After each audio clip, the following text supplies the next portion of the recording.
one of the biggest demands of the business on me over this time has been perseverance, or just having to keep going even when you're so freaking tired and you just want to throw in the towel. I think another piece has been finding that balance between being confident in my gut, what my gut's telling me and what I'm rationally seeing, versus conceding and going with someone else's opinion. Welcome to Reframe Fix, hosted by Jake Smith, brought to you by Workbench. Real conversations about leadership, the stories behind the scenes, and what it takes to go from stuck to scaling. Galen Welsch, welcome to Reframe Fix. Thanks a lot. Happy to be here. It's fun to see you. To give listeners some context today, I'll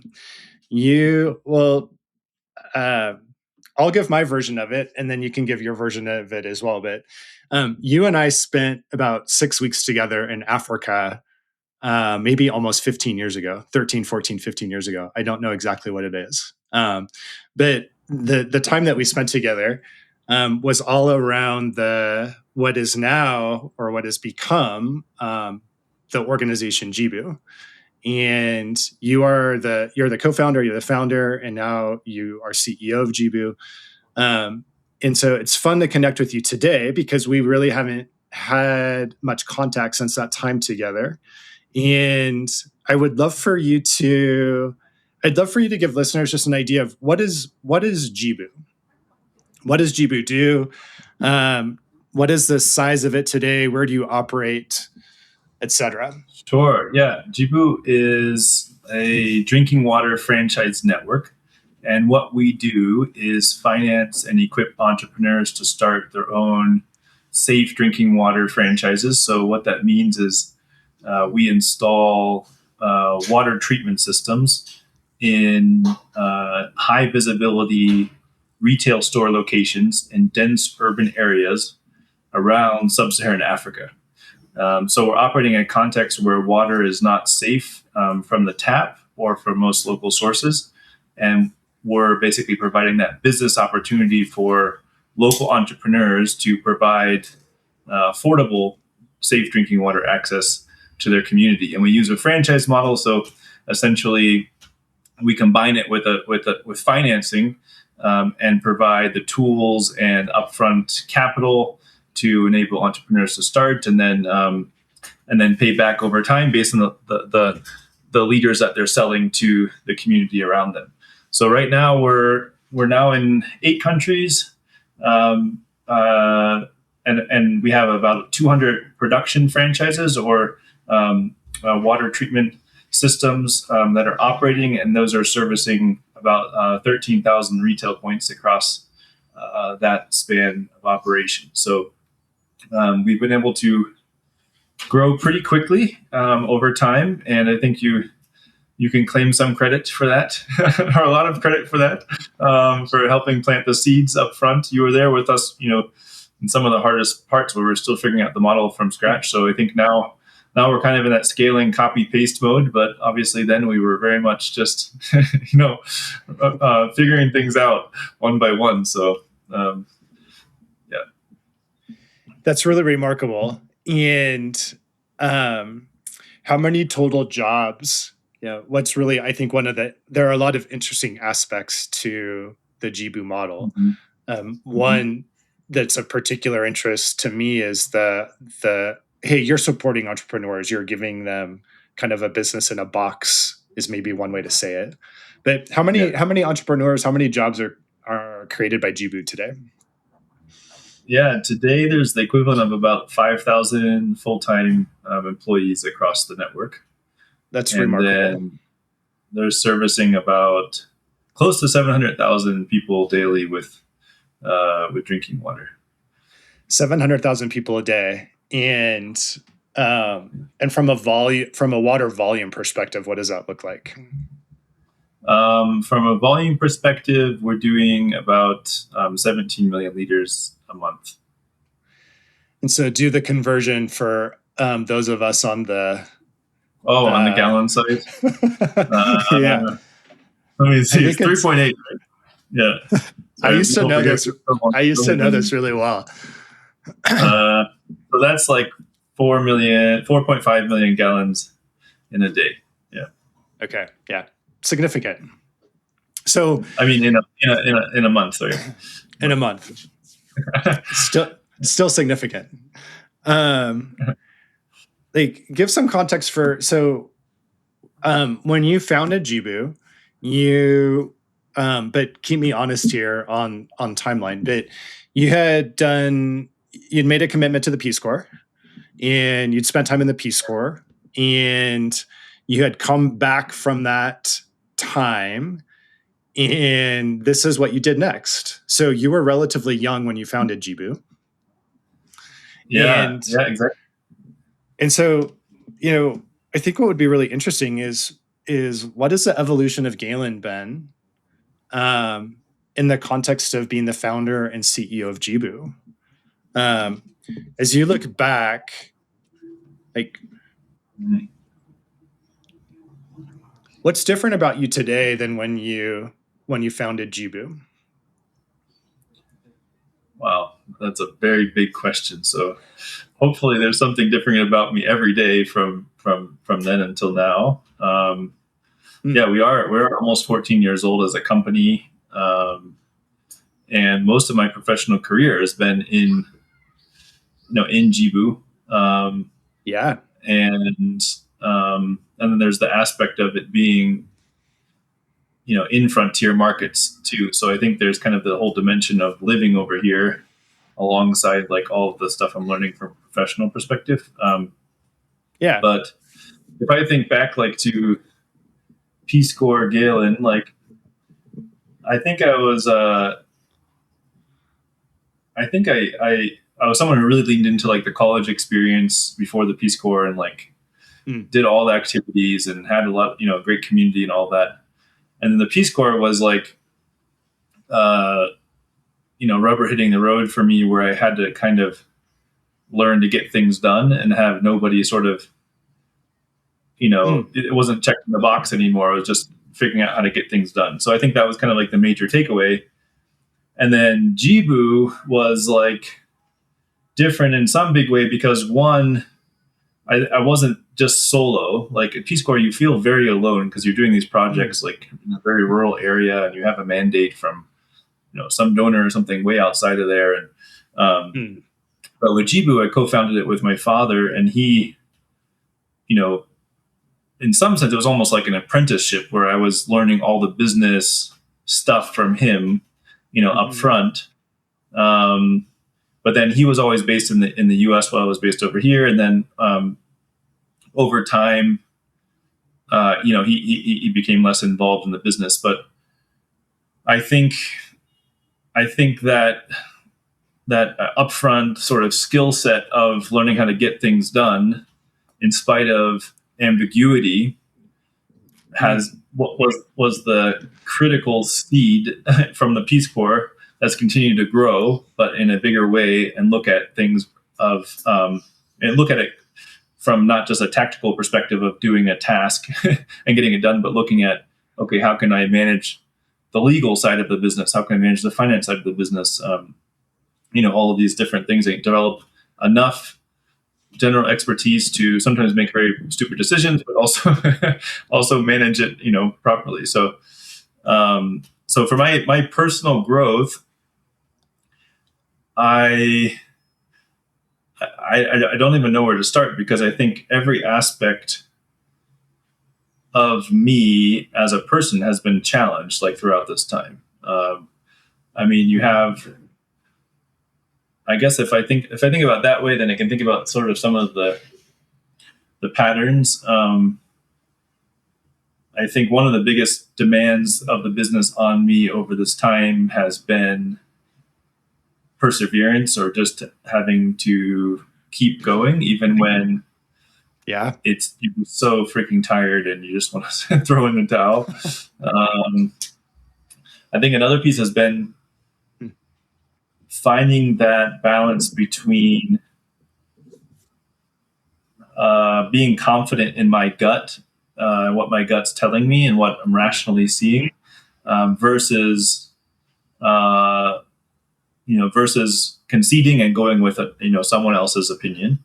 I think that's an evergreen process, like trying to learn where that is. But I think there's been mistakes on either side. Sometimes where I've overly conceded to things when I knew better in some way, and then the flip side where I've thought I knew when I didn't know.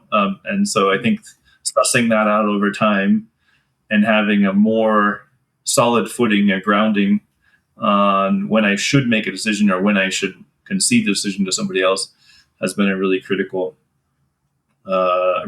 thing.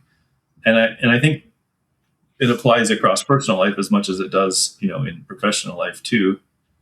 And then let me just give like a third thing. I think communication. So I was always comfortable or confident in written communication, but really presenting and speaking and all of that has never been something that I've loved. And I've had to come to terms with kind of, on one side, lowering my expectations. I'm never going to be Chris Anderson or something of TED Talks, and I'm never. But at the same time, I can get good enough that I can effectively, communicate and get the key point across, and have that aha, that I really want to get across to folks I'm trying to lead or manage and all. So anyway, those are some of the things that come to mind. The three things. So if I'm listening well, the three things that you identified were how to get stuff done in ambiguity, trusting your gut, and communication. And I want to explore all three of those with you because I think they're really important to leadership and what does being a thriving leader look like. But I typically ask this question at the beginning, but I wanted to add context around who you are as we got started. But how do you define a leader?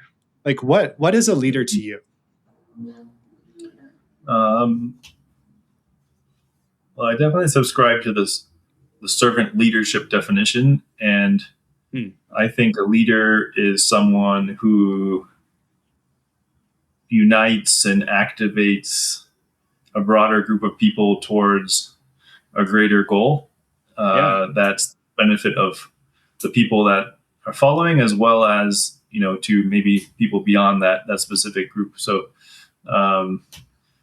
so to me, it's not about positional power. It's about genuine influence and having folks come along because they want to, because they believe in it, versus, getting a paycheck day to day or whatever. There's a phrase, maybe you're familiar with it, about that says power with, not power over. I love that. I'm not familiar with it, but I love that. Yeah. But it really sounds like your definition of a leader of someone who unites and activates. Like the activate piece is the power with. Okay, so going back to getting stuff done in ambiguity, that was a big takeaway from your Peace Corps experience. We talk about two dynamics that are present in leadership. One is authority and the other one is vulnerability. And vulnerability is just another word for ambiguity.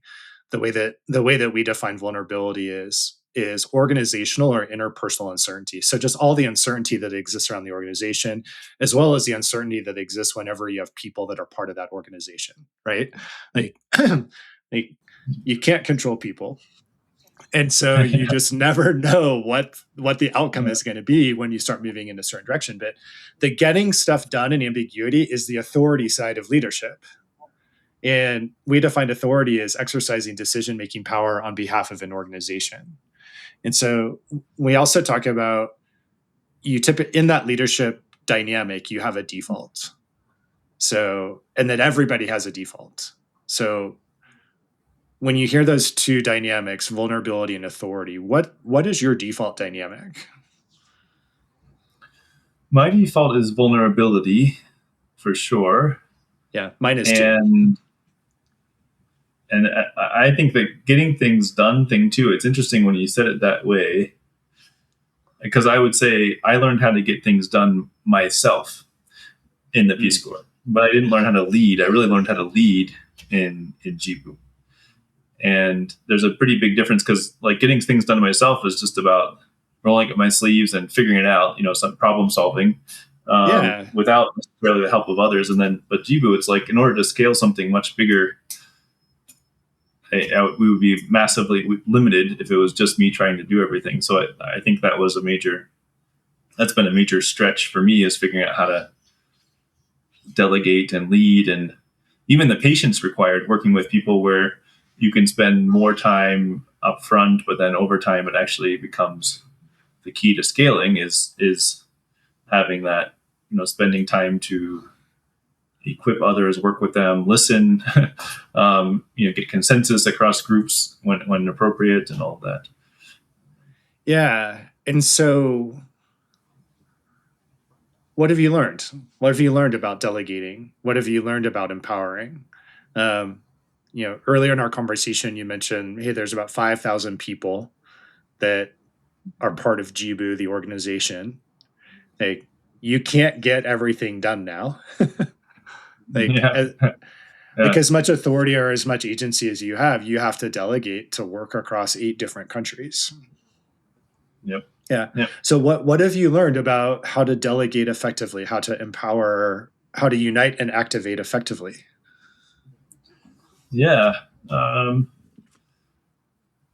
think as a first step, I had to kind of get over the idea that I had almost like guilt, like giving somebody an assignment to do something for me. It was almost like I don't want to do this, so do you? Why do they have to do it? Kind of thing.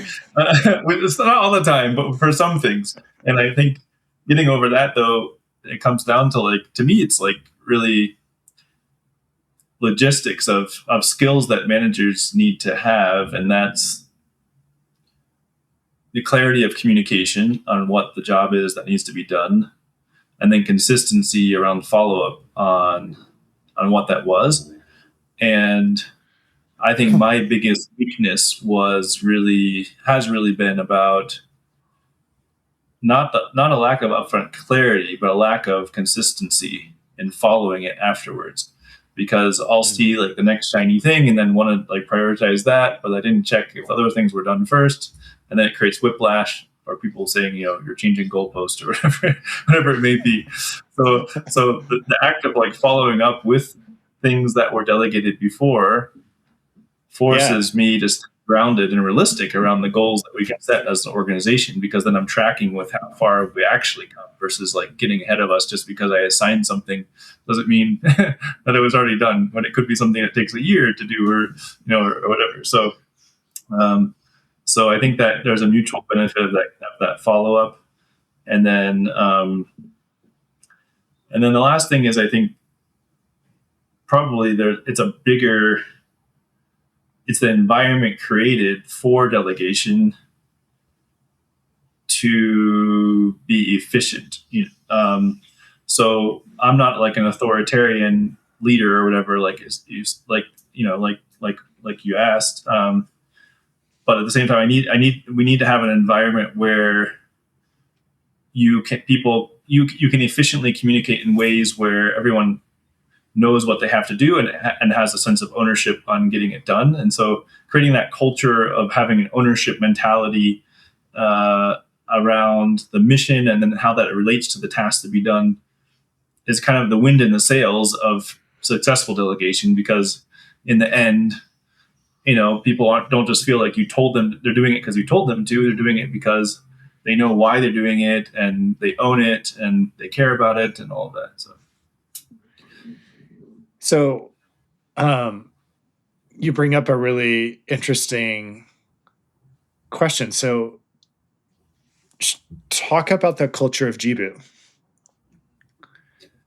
So what I just heard you say is, hey, it's for people to really pick up the mantle of something, to take ownership, to feel like it's theirs. They need to understand the why, because again, you can't be doing this. They have to be doing it. And so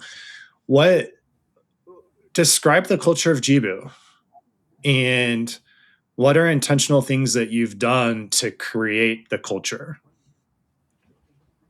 Yeah. Well, I think we really do live by the values, at least from my perspective, from what people show me. Um, and our values are family, ownership, opportunity, and tomorrow. And the family aspect is really about leaving your ego at the door and having that, caring about each other as people and being human in our interaction and all that. And then ownership is not just our business model, but it's also the culture we have in the company of, you know what you're we always say operate as the CEO of your domain, and your job duties. And I can't go to the board after a bad quarter and say, well, it's my management team's fault that we did this. um, in the end, there's it's no excuse, responsibility that you have to take. And then opportunity and tomorrow, I mean, they're kind of interconnected, but just briefly, it's having that outward, optimistic, hopeful focus on where we're trying to go and what we're trying to accomplish together. Um, so I would say the culture is very much down to earth, and also full of folks that are very engaged. Like, I think most people that visit us or get to know Jibu well will always use that word. People are engaged, because you'll find people kind of staying late and just working really hard and problem solving. And um, so yeah, I do think we have that. We've been lucky to have that culture, and some folks that have stayed for a very long time to help champion that to anyone new that comes on board. Yeah, you mentioned engagement, and Gallup is an organization here in the States. You might be familiar with them. They do a lot of polling and data. They are the ones Yeah. behind the book StrengthsFinder that's got a phenomenal data set. But they track employee engagement, and at least in the States, employee engagement is like at a decades low. And so, what are you doing? Like, so when people are staying late, when they're taking ownership, when they are engaged, but how are you bringing that out of the people that are part of your organization? I'll have to reframe the question, because it's not what I do. It's not what I'm doing. I mean, I can be an example, and I have the passion and the care and all that stuff as a founder would. But lots of founders care, so it's not really me that's causing it. I think it's like that Steinbeck quote. Like, I don't know, I can't remember it exactly, but expect it's the nature of man to rise to greatness if greatness is expected of him. And I think it's not about having ping pong tables and sleeping nap pods and and doing cool happy hours. I mean, the interpersonal part is really key, but I think it is more about just setting that bar and saying, this is you. You're the only one that's going to solve this. There's no one else there for you. There's other people to support you as a team, but you have to solve it. This falls on your shoulders. Be a problem solver, and the expectation that the result will come. And I think that's always kind of like there's always a little bit of shell shock when somebody new starts, where they're like, "What? You're really expecting this from me?" Kind of thing. And it's overwhelming. Some people jump ship like right away. I think people that don't fit usually leave like pretty fast, before 6 months or something. But those that like it, they like challenges, and it's the challenge. It's the challenges, the challenging environment itself, that actually creates ownership. The biggest driver of ownership. There's other factors, I think, teamwork and whatever, but I would say we're an organization trying to do very challenging things. So there's an unlimited arsenal of challenges that we can assign somebody to, and give them an opportunity to develop that ownership mentality. Yeah, the quote that you referenced to Steinbeck, I've heard that quote before, but I didn't know the attribution. But it's very aspirational. Like, when I haven't heard it in a while, but when you said it, like, there was something that welled up inside of me of like, oh, like, I'm capable of great things. Like what I felt in that was somebody's belief in me. It's like, oh, I'm capable of great things, and someone believes that I can do this. And so what I actually hear you saying is that you have belief in the people that are part of your organization. And that feels incredibly empowering to me. Yeah, that's a better way to say it. It's a more encouraging way to say it. Yeah. Yeah. If I was having a conversation that was somewhere within the Jibu organization and I said, hey, do you believe that Galen believes in you?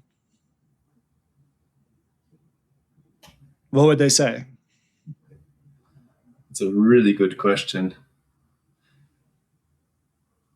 I think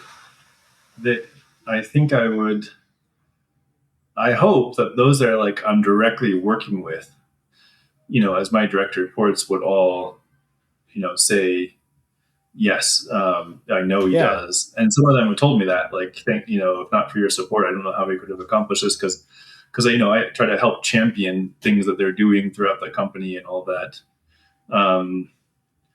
But anyway, it's a good point for reflection because I think sometimes, for more junior staff where I don't have the direct reporting relationship with and stuff like that, they can just feel like a little afraid or intimidated or something, and they don't know what's going on there. So anyway, it's a good point for reflection. The Reframe Fix is a podcast from Workbench. When growth creates pressure, Workbench helps CEOs and leadership teams cut through complexity, align their people, and scale with confidence, bringing clarity through executive coaching and strategic planning. Learn more at workbench.co. So we talked a little bit about leadership. Like in Workbench, we talk about 4 key organizational dimensions. We talk about leadership, we talk about talent, which is your team, we talk about culture, and then we talk about strategy. And you were just talking about culture, and we talk about the 2 dynamics in culture being people and performance. And people we talk about as what are the formal and informal systems that you have in place to make sure that your people feel seen and heard? And on the performance side, it's a very similar framework or very similar definition as we talk about the formal and informal systems that are in place to measure and to acknowledge and to reward accomplishment or to reward achievement. And that both are necessary. Is, hey, you made reference to, the company that has ping pong tables and fun happy hours and, hey, massage therapists on campus. And that's part of the people aspect, but we think what's more important in the people aspect is that people actually have a voice and have the opportunity to be heard. Because they're like, hey, when you have a 5,000 person company, you're not on the front lines, so to speak. Yeah. But the people that are on the front lines, they have to have a feedback loop that somehow gets to you. Yeah. Yeah. In order for or whatever level in your organization for there to be the change that they need to see in order for them to still for it to continue to work well. That's a little bit simplistic, but I think you know what I'm saying, right? Totally, but there's got to be that feedback loop. Like people have to have the opportunity to be heard. But then there's the other piece of it, which goes back to your Steinbeck quote of expecting great things from people. That's the performance piece, and actually having really clear expectations. And you've alluded to this is like really clear expectations of what the job is. And hey, you talked about people that start in it. Hey, if it, like immediately like, whoa, I'm overwhelmed. Like this isn't a fit for me, but there's a forcing function right out of the gate in terms of whether or not it's a fit, because you have, it sounds like you have really clear expectations. Yeah. Yeah. But yeah. Completely. Yeah. So talk more about when you have a company the size of yours, is how do you do either side of that well? So how do you how do you have clear performance expectations? How do you have that accountability that you referenced earlier? Is you talked about like, hey, you would set the direction around something and then you'd have the shiny object and then you'd focus on that and then there'd be lack of accountability and then it didn't get done. And then one of your growth areas was like, oh, but I had awareness around that. And so I realized I needed to have more focus. That's actually the dimension of strategy. We talk about focus and flexibility. But if we stay with culture for a second and on the performance piece, like how do you get that level of performance when you have 5,000 people? What are the systems and structures that you have in place for that? Yeah. Well, we are constantly evolving those structures and systems to try to make them better. So I would say in the last like 5 years, we've had, well, let's say in the last 10 years, we've had probably like on average every 2 years, like a new OKR framework or KPI framework or balanced scorecard framework, whatever it may be. Yeah. And we're always chasing it like it's the holy grail, of what will make performance even more, even better. Yeah. But, we also, I've also come to terms with the fact that too much clarity and sometimes can create a false sense of comfort, and you can create a kind of check the box type of system. And then that can also set you up for failure, and you'll be easily disrupted as a company because you're not agile enough to respond to things. So I found I think in some ways what we're doing is the right balance, because we are putting in clarity as far as like this is your KPI, this is your objective every day, this is how we're measuring it. But at the same time, we're not prescribing down to the level of like, this is how we expect you to spend this many hours a day, or it's only one single thing that you're doing all the time and that's all you do. Because I've seen companies like, I won't list them because it's on record or whatever, but there's like some big companies that operate in the region, like these multinational companies that come in from like Europe or the US, and it's insane like how much the job day to day of most of their employees is just rote check the box activities. There's like no thinking required for employees. Just get into the cog in the wheel, get in and start and make sure your cog isn't missing when it comes to your turn, in the cycle. And so it's been even difficult to find talent, because coming out of some of those companies, you find just people aren't thinking for themselves. So anyway, I do think it's a combination of having the performance management system they can't be in isolation. You have to have the performance management system in place and that ownership culture. It's only those two things together that can make it work. But I think we're in an environment where there's a very high level of unemployment, even like more than 60% in a lot of markets, and then even underemployment. And if you take the things together, like the level of experience that a lot of folks have coming in is very little. So a lot of times we're like the first employer or the first real employer expecting anything real out of out of some of the folks we hire. And one thing that we've had to kind of like slow down and recognize enough is like we have to spend time training the basics and the basic communication protocol across the company. The basics on some of the tools you need to do your job, properly. And so some of that stuff, initially we were always like skipping over that. We didn't realize why some people would flounder, even though they had great attitudes and whatever. So that training aspect, I think, has become pretty crucial for us as well. As you were sharing all of that, a recent story that a friend shared with me came to mind. I think it was actually another podcast conversation that I was having. I can't remember if it actually made the recording or not, but the guy was sharing an experience of flying on a major airline, same as you. I won't name the airline, here in the US, and people were boarding, and there was an older person who had their bag and was trying to get it into the overhead compartment, and they were struggling, and the flight attendant was close, and this guy that was sharing the story said the flight attendant just watched this whole thing. and watch them struggling. And then after the person kind of finally got through the struggle and got the bag in the overhead compartment, the flight attendant said, "Oh, we're not allowed to help people with their bags."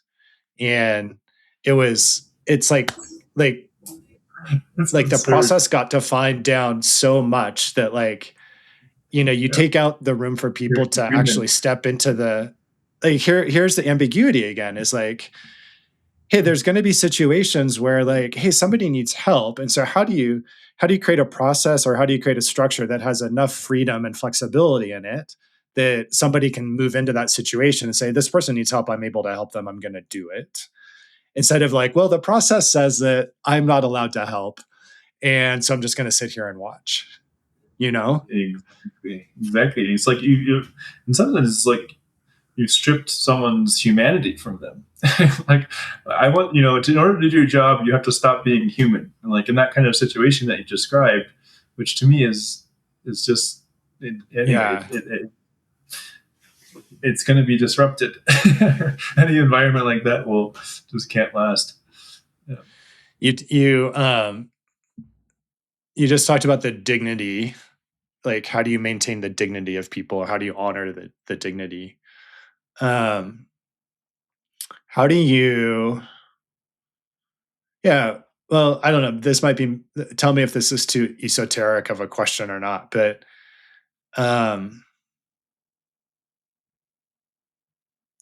I'll just ask it. How do you dignify your employees? It's a great question. Because the person, I'll add some more context to it. Because the person that I know, sorry. Go ahead. Sorry. Yeah. I don't think we mentioned you are in Nairobi. I'm in the US. And so we've got a little bit of a lag. But the person I know you to be is somebody who inherently sees value in other people, and that you honor that value for the simple reason that they're human, just like you are. And so what have you, I'm just curious what comes up when you ask the question of how do you honor, how do you dignify employees, people in your organization? I think the biggest way to do that is to listen, just to listen to them. And I don't think I treat people with respect just from the basis of them being a human. I treat them with respect or listen because I am genuinely curious, and I feel like I need them. I need to learn from them. And I don't know what I'm doing unless I'm listening and curious and knowing what others are seeing. I think that I have a mentor that says, he always says, everybody's telling you everything you need to know, and you're just not listening. And I think that's very true for almost every leader, because in the end, you have eyes and ears and brains as one single organism, and if you're able to see with all of that, hear with all of that, then I mean, how much greater can you how much more can you achieve together as a team, as a group, as an organization? So I think that's I think people just kind of innately usually have a sense of that. They have a sense of is this person actually listening to me? Do they actually care what I'm saying?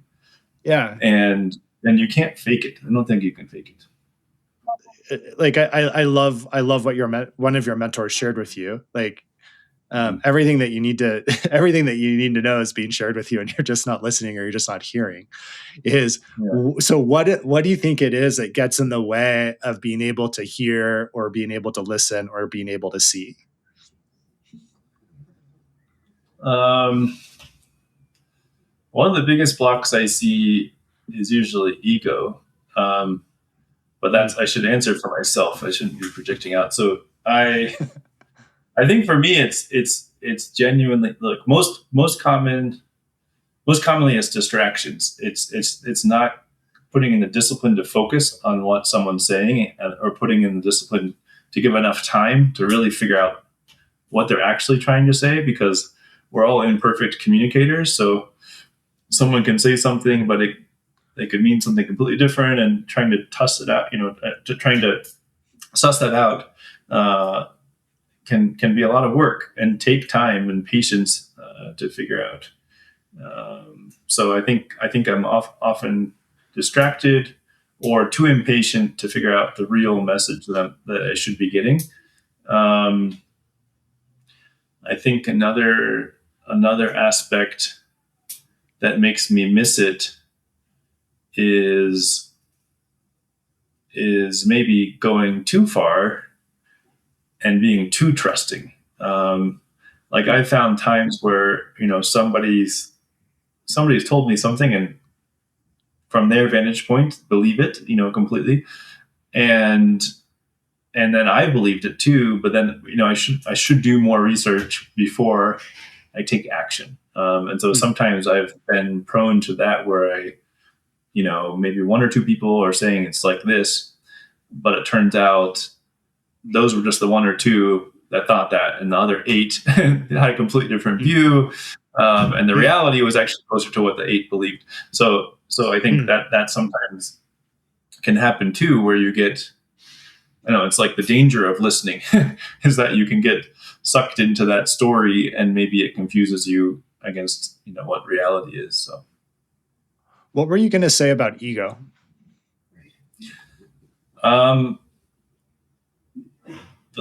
Okay, I guess I'll just share the anecdotes of, I think the most difficult experiences in the company and the journey so far to date have been related to folks that we hired who couldn't park their ego at the door, and would just have ego-driven decisions, which sometimes are correct, sometimes not.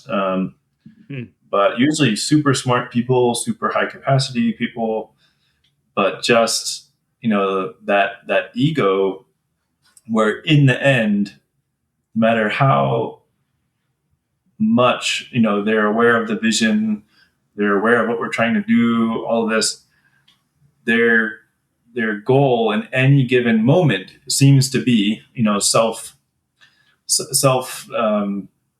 aggrandizing in some way. And of course, I think we all have an obligation, first and foremost, to ourselves and our own well-beings and all that stuff. But it destroys creativity and productivity in a room if we have 9 people focused on how do we solve this problem and get this to the finish line, or whatever it may be, and then you have one person that, how can I look smarter than everybody else? Then it just pulls back the conversation, the momentum, and it's destructive. It's so destructive to companies, and yeah, the level of destruction that somebody that's really smart and talented and has everything going right except for the ego problem is way bigger than any other sort of type of personnel issue we can have in the company. Someone could be incompetent, they could be, a jerk, they could be all sorts of different things, but the damage is much bigger when it comes to, someone making decisions based purely on ego. So that's what I was that's sort of what I was thinking. Yeah, I would agree with you that the ego in a person, ego that then enters the organization becomes toxic. And so how do you confront ego? How do you address ego when it surfaces in your organization? Yeah. It's, again, a really, really interesting question. And I think there's two different types of folks with big ego. And there's some folks that have a big ego because they're insecure, and they're trying to sort of overcompensate or hide it from you. I used to put most people in that category that had a big ego, but I realized there's also another category, which is folks that genuinely just believe that everyone else is inferior. and that's the more even more dangerous type. So I think for the folks that are doing it out of insecurity, it's really about directly addressing those insecurities head on. Well, not in a public setting, but one-on-one and in coaching or managing them. But for the folks that have that sort of narcissism, it's just toxic. And I think the only solution I found is to try to usher them out, of the organization as quickly as possible, because it's just not something you can negotiate with. And it will never, someone can pretend or play by the rules for a short amount of time, but it will come back to bite. So it's so challenging. Those things are not easy. I want to go back to something you said at the beginning of our conversation. It's one of the three areas in which you've grown as a leader in your tenure at Jibu. And the second one was kind of the gut and listening to your gut or not listening to your gut. And there's a body of knowledge that talks about being attuned to your head, like that's where logic and reason reside. And then there's being attuned to your heart, which is more where feelings reside. And then being attuned to your gut. And that you need to engage all three. Interesting. Yeah. So how is your gut different from your head and your heart? How do you define what the gut aspect is? The gut would be the intuitive. I can't explain why. So the logic, the reason would be the head part, and it's like, okay, your gut is saying something different, but you can't logically explain why your gut is feeling this way. And then it would be different from the heart. And now you've put the question back on me. I'm gonna have to explore this a little bit more. I would simply name the gut as the intuitive part of you. And I think one of the things that I've learned is that, and I don't know how or why, what is the gut? How does it, why do we say, I feel it in my gut? Why does, where does that come from? But what I've learned is I actually have a really intuitive gut, and similar to what you've said is that, man, when I feel something in my gut, but I don't honor it, and then I go in a different direction, more often than not, it seems like, oh my gosh, I should have followed my gut. But it's not always the case. But talk about your experience with it, because you mentioned both sides of it. You mentioned when you should have been paying attention to your gut and you didn't, and you also talked about paying attention to your gut and really making gut-led decisions. Yeah. Well, yeah, I think I hope that my bias is that my gut is rationally informed, and then a lot of times I have to figure out where is that gut feeling coming from, and until I can articulate it, I won't trust going with it. But I think one of the things I've had to learn as a leader is to distinguish between a muddle of gut feelings, some which are good and some which are misplaced for that specific situation. And kind of by being able to articulate what my gut is feeling, let go of those gut feelings which are maybe misplaced in that situation.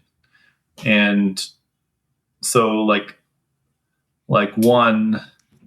example of a gut feeling I have, which sometimes makes me make the wrong decision, is because I'm very operational or hands-on in the business, the workload that a certain decision will bring, makes me exhausted in advance. I just don't even want to go there, because I know that's going to be so much work to do.